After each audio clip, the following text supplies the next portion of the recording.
लोग फेगोसाइटोसिस देख लिए थे, न्यूट्रोफिल्स और मोनोसाइट्स। हम लोग लिम्फोसाइट्स के बारे में देखते हैं।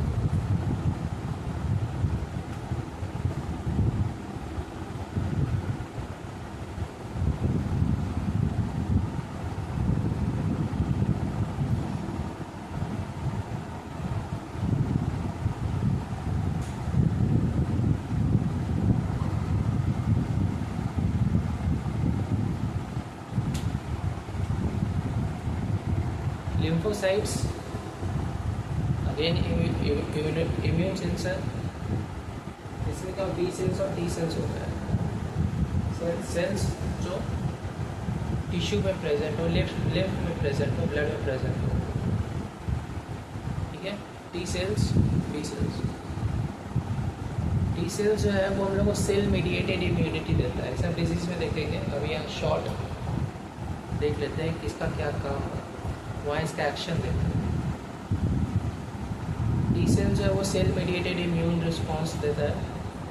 बी सेल्स है वो ह्यूमोरल इम्यून रिस्पॉन्स देता है। दोनों फॉर्म होता है रेड बोन मैरो में, लेकिन बी सेल्स का फॉर्मेशन और मैचुरेशन बोन मैरो में होता है, लेकिन टी सेल्स का फॉर्मेशन तो बोन मैरो में होता है, लेकिन इसका जो मैचुरेशन है वो थाइमस में होता है।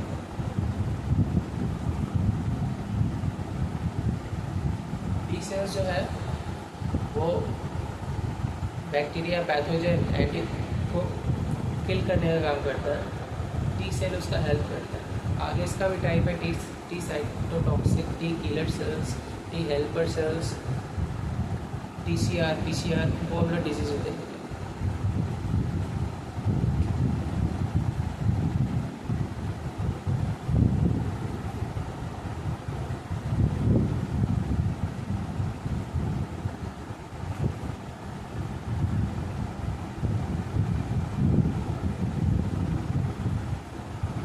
फंक्शंस ऑफ बेसोफिल्स और यूसिनोफिल्स थे।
आगे हम लोग फंक्शन देख लेते हैं यूसिनोफिल्स का, बेसोफिल्स का। तो ये है ब्लड वेसल्स, इसके ऊपर होता है मास्ट सेल। जनरली क्या होता है, जब इन्फेक्शन होता है, इन्फेक्शन या तो फॉरेन एंटीजन से होगा, या फिर कोई इंजरी हो गया, या फिर एनी एलर्जिक रिएक्शन, कोई एलर्जिक रिएक्शन हो रहा है, तो उसमें क्या होता है, मास्ट सेल जो है वो इरिटेट होता है। सपोज एंटीजन का बात करते हैं तो मास्ट सेल इरिटेट होकर के कुछ मीडिएटर्स, इन्फ्लामेटरी मीडिएटर्स को रिलीज़ करता है।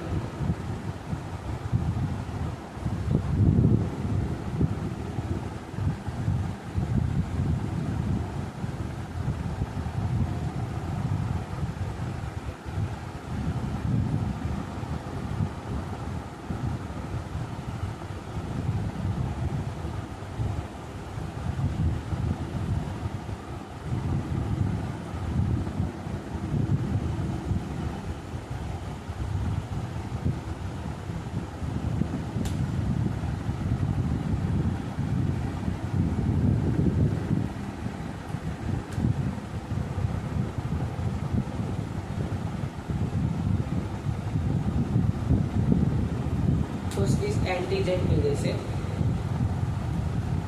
मास्ट सेल इरिटेट हुआ और कुछ मीडिएटर्स को रिलीज किया, प्रोस्टाग्लैंडिन, इंटरल्यूकिन, सीरोटोनिन, नेपेरिन और हिस्टामिन।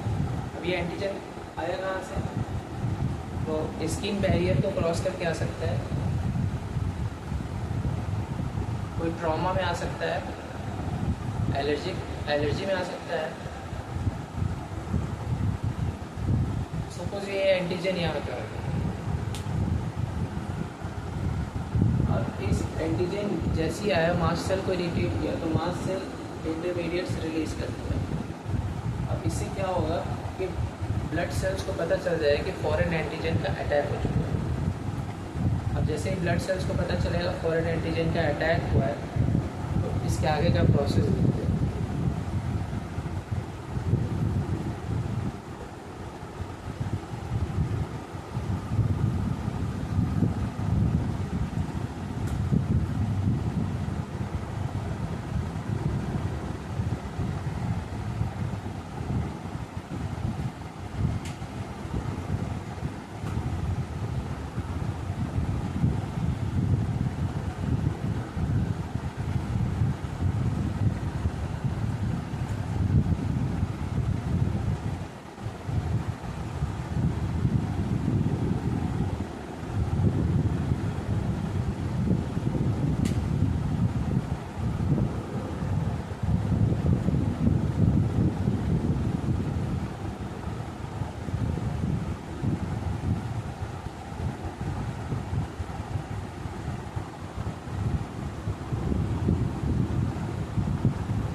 जैसे ही एंटीजन आएगा यहाँ पे अटैक करेगा तो क्या हो गया, मास्ट सेल जो है वो इंटरमीडिएट्स रिलीज किया,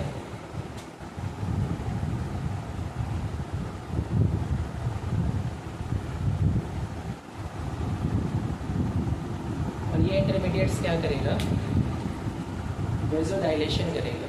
वेजोडाइलेशन कैसे करेगा?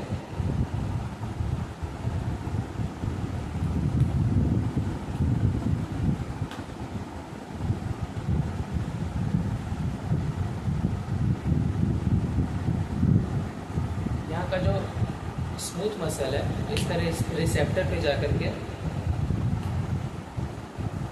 हिस्टामिन और सीरोटोनिन इस रिसेप्टर पे जाके अटैच कर जाएगा और स्मूथ मसल को, this is your smooth muscle, तो ब्लड वेसल्स के अराउंड होता है, आर्टरीज के अराउंड होता है।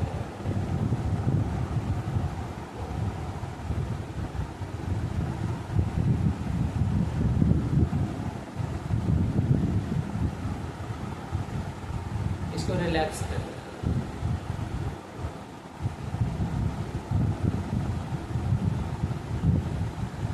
जैसे ये रिलैक्स होगा तो क्या होगा, वेजोडाइलेशन।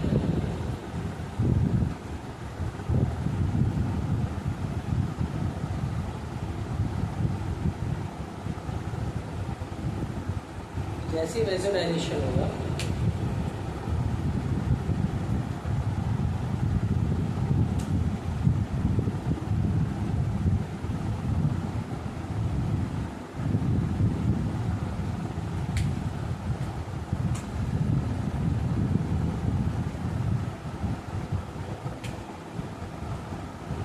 जैसे ही वेजोडाइलेशन होगा तो जो वेन्स और आर्टरीज है उसके अराउंड जो एपिथेलियम होता है squamous epithelium, payment epithelium, which is very narrower होता है, शॉर्टर होता है। तो क्या होगा, उसके बीच में गैप आ जाएगा।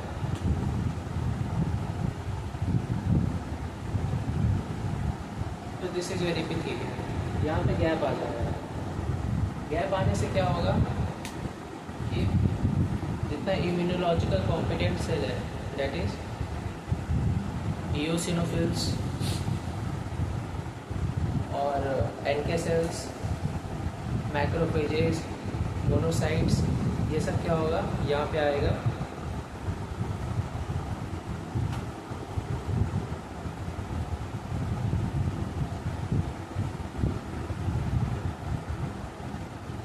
और एक्यूमुलेट करेगा, क्योंकि वेंसोडाइलेशन हुआ है इसलिए सेल का परमिएबिलिटी और वेसल्स का परमिएबिलिटी बहुत ज़्यादा होगा। तो वहाँ से फ्लूइड भी इजेक्ट आउट होगा। तो फ्लूइड के साथ फ्लूइड जब इजेक्ट आउट होगा तो उसके साथ WBC भी डायपेडेसिस करते हुए बाहर आ जाएगा टिश्यूज़ में। This is your tissue, this is your blood vessels.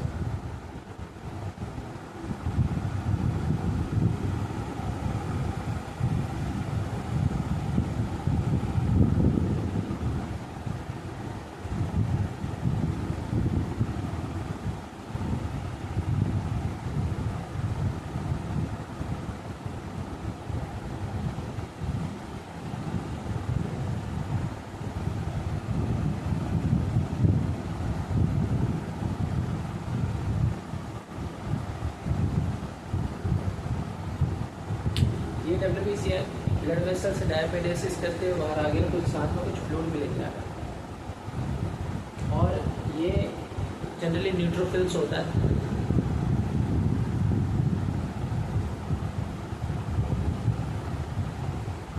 Neutrophils और मैक्रोफेजेस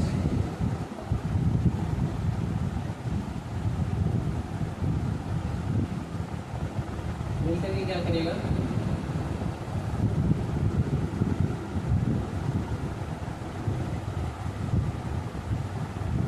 फेगोसाइटोसिस करेगा और इस एंटीजन को इजेक्ट आउट कर देगा। तो ये पूरा प्रोसेस हो गया जिसमें हम लोग को मास्ट सेल का फंक्शन देखते हैं। जब ये मास्ट सेल जब ये ब्लड वेसल्स पे लगा हुआ था तब ये मास्ट सेल होता है और इसका रिस्पॉन्स इस तरीके से। बेसोफिल्स जो है वो भी मास्ट सेल की तरह ही एक्ट करता है, लेकिन वो टिश्यू में नहीं होता है, ब्लड वेसल्स का लाइनिंग में नहीं होता है, वो ब्लड के साथ फ्लो कर रहा होता है। तो वो वॉन्डरिंग करते हुए एंटीजन को रिकॉग्नाइज करता है और ये स्टैटिक जगह पे रह के माइक्रोब्स को रिकॉग्नाइज करता है। तो ये बेसोफिल्स का फंक्शन है। अब जैसे मान लेते हैं ये एंटीजन नहीं होता, कोई एलर्जन होता है, एलर्जी कॉजिंग एजेंट होता है, तो क्या होता, यहाँ पे डायपेडेसिस तो होता है, न्यूट्रोफिल्स भी होता है, मैक्रोफेजेस भी होता है, सेम प्रोसेस चल रहा होता है। लेकिन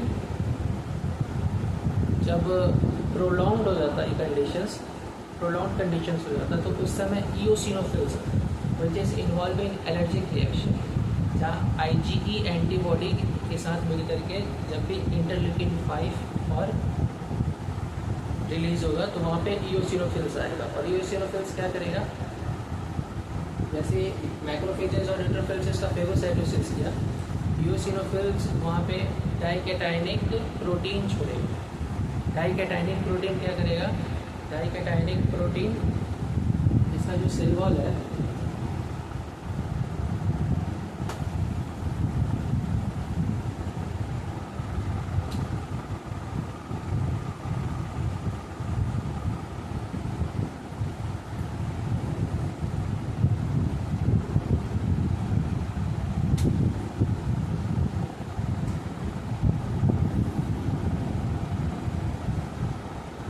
ये एंटीजन था, ये इओसिनोफिल्स है, ये क्या करेगा, इसका सेल वॉल में पोर बना देगा, डाइकेटाइनिक प्रोटीन रिलीज करेगा। और जैसे इसका सेल वॉल में पोर बनेगा तो ये जो फ्लूइड आया हुआ है